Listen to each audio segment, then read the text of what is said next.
మీ business ను develop చేసుకోవాలి అనుకుంటున్నారా? మీ పరపతిని పెంచుకోవాలి అనుకుంటున్నారా? అయితే ఓకే టీవీ ద్వారా L band, Aston band ad, scrolling ad, ad with voice overs, logo bug, video ads ద్వారా మీ యాడ్స్ ను పబ్లిష్ చేసుకోండి.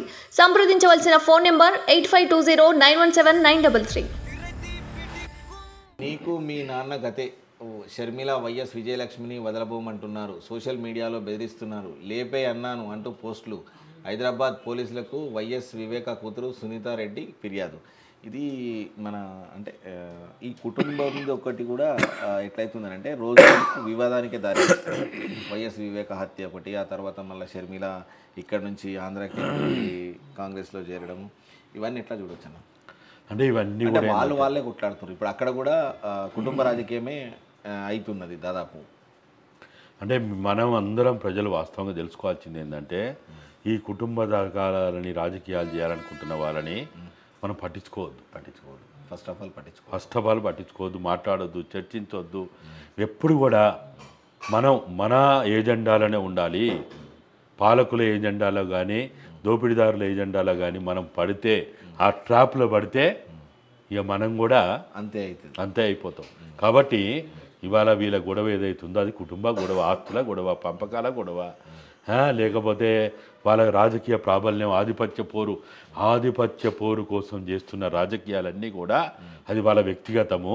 వాళ్ళు ఉంటేంది, లేకపోతే ఏంది, వాళ్ళు ఏమైనా ఈ తెలుగు ప్రజలను ఏమైనా ఉద్ధరిస్తారా, ఇంకేమైనా జరుగుతుందా? అరే మీరు తనక సావండి, మాకెందుకు, మీరు ఎక్కడైతే మాకెందుకు.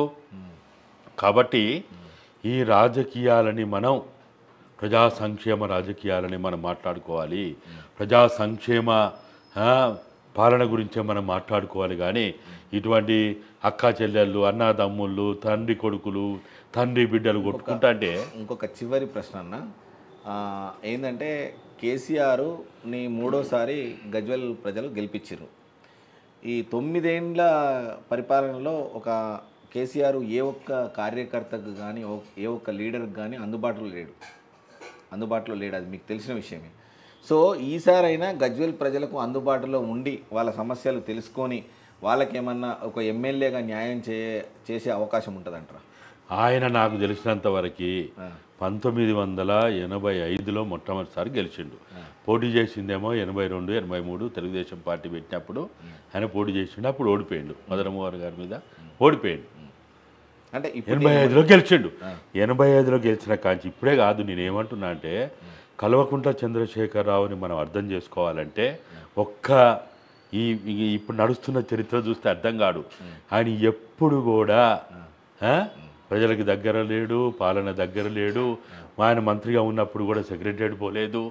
ఆయన మంత్రిగా ఉన్నప్పుడు కూడా అసెంబ్లీ కూడా సరిగా పోయినా దాఖలాలు లేవు. ఆయన మంత్రిగా ఉన్నప్పుడు కూడా సంగారెడ్డి ఆర్ఎండ్బి గెస్ట్ హౌస్లో కూర్చుంటే ప్రిన్సిపల్ సెక్రటరీలు అధికారులు అందరూ ఆడబోయే సంఖ్యల ఫైలు పెట్టుకొని, బ్యాగుల ఫైలు పెట్టుకొని ఆడిపోయి సంతకాలు పెట్టించుకొని వచ్చేది. ఆయన నైజం అది, ఆయన వృత్తి అది, ప్రవృత్తి అది. నేను వచ్చేసి డైరెక్ట్ మన గజ్వెల్ క్యాంప్ ఆఫీస్లోనే ఉంటా.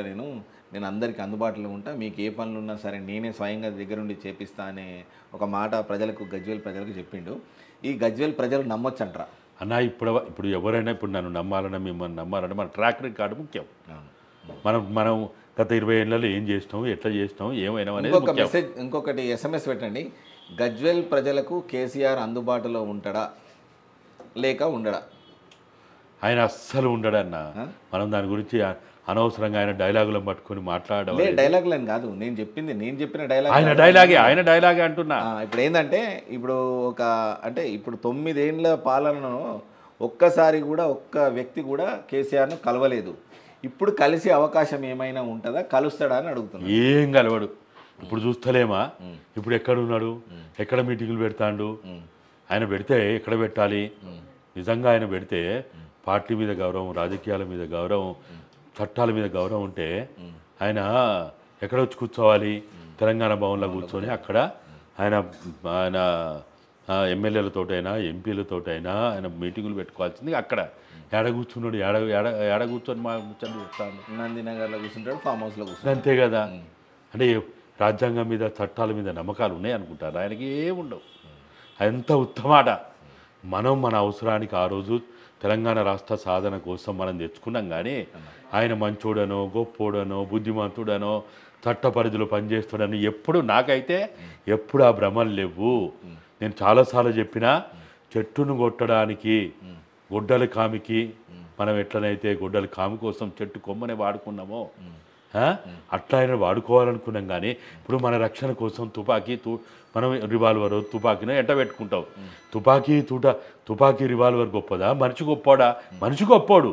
ఆయన అని మనం తెచ్చుకున్నది ఒక తుపాకీ లెక్క, ఒక రివాల్వర్ లెక్క భావించి అరే ఈయన ఉంటే అట్లా నడుస్తుందని, ఎదుటోడు భయపడతాడని తెచ్చుకున్నాం. కానీ ఆయన టక్కు టమారా గోకన్న గైకన్న విద్యలు తెలియక కాదు.